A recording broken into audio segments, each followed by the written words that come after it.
मध्य प्रदेश के भिंड जिले में हम आज मौजूद हैं और लंबे समय से हमें यहाँ की खबरें मिल रही थी जनजातीय वर्ग के लोगों के साथ में जो अन्याय हो रहा था, अत्याचार हो रहा था।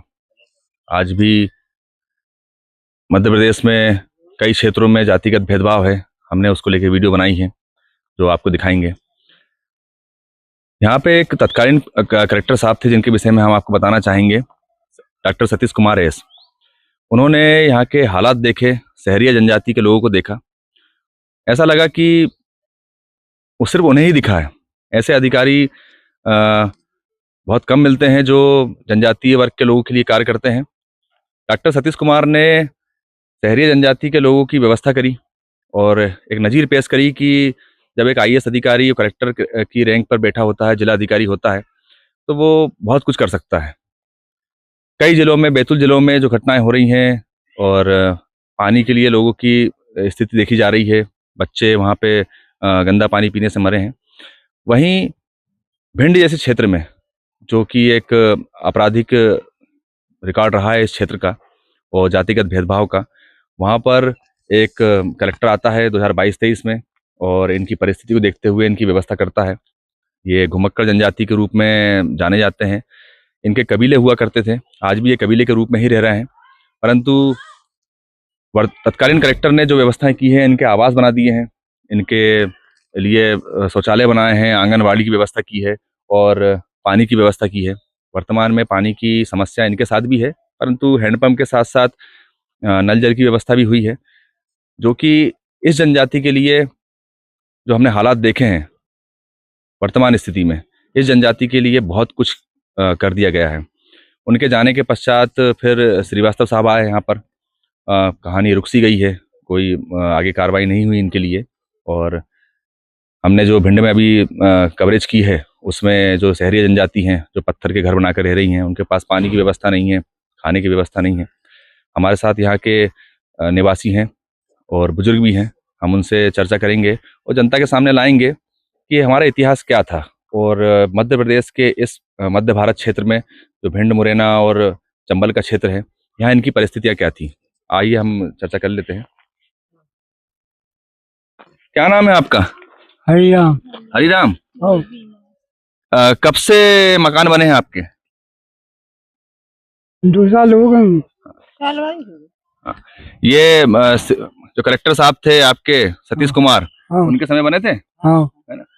तो उससे पहले आप लोग कहाँ रहते थे? यहीं रहते थे। कैसा घर था आपका?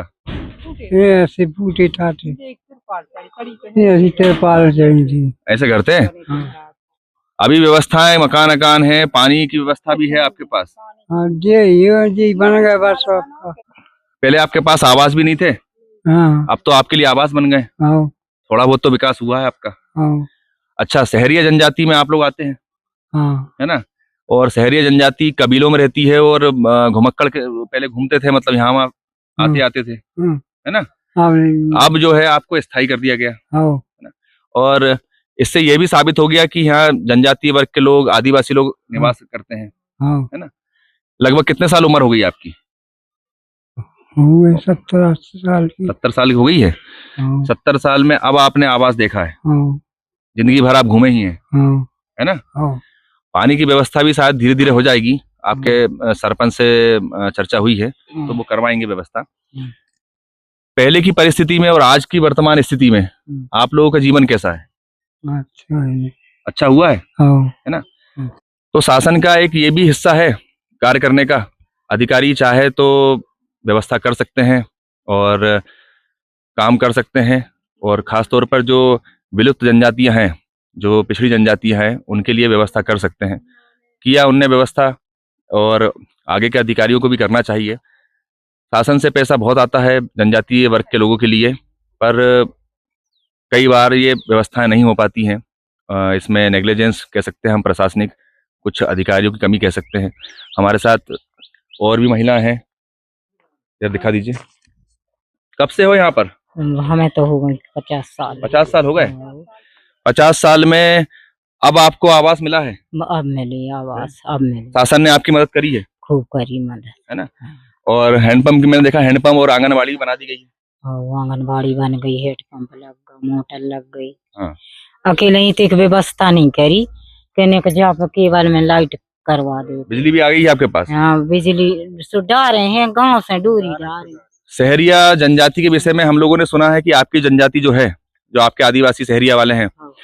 वो लोग लंबे समय से मूलभूत सुविधाएं जो थी उससे अछूते थे, उनके पास नहीं थी, हाँ है ना? हाँ पत्थर के झोपड़ी में मकान में रहते थे। हाँ, पत्थर के में रखते, पत्थर है हाँ पत्थर के हाँ। बनाते। आज आपकी व्यवस्थाएं मतलब हाँ। शासन ने करी है, हाँ करी। और डॉक्टर सतीश कुमार एस के समय हुई आपकी व्यवस्था, हाँ वो है ना? उन्होंने की थी आपकी। ये होता है जब कोई अधिकारी चाहे और IAS अधिकारी चाहे तो परिवर्तन ला सकता है।